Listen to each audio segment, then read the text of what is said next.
Through no fault of their own, thousands of Coloradans are in for a very frustrating tax season. Denver 7's Liz Gilardi with what to do if you are wrongly flagged for fraud.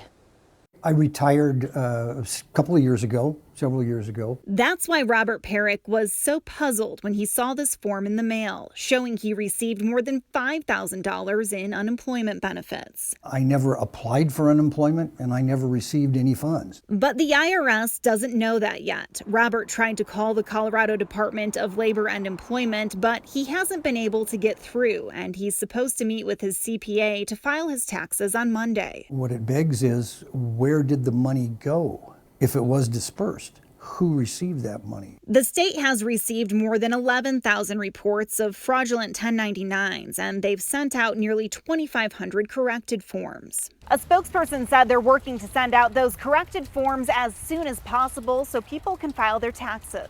If they don't report it, they're going to get I call them nasty grams from the IRS. Richard Rothman is already busy preparing taxes, and several of his clients are having the same issue. What we're doing is we're stating that in their return, and then we're pulling it out saying this person never received the money. If viewers receive a 1099-G but haven't filed for unemployment, they can report the fraud on the CDLE website.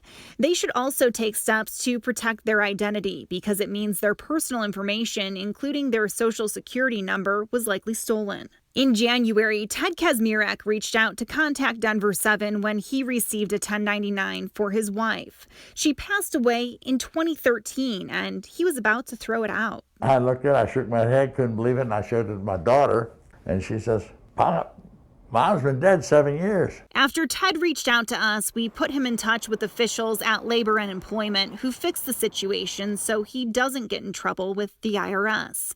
Robert is still trying to get it all sorted out so he can file his taxes without having to worry. Certainly they need to resolve this.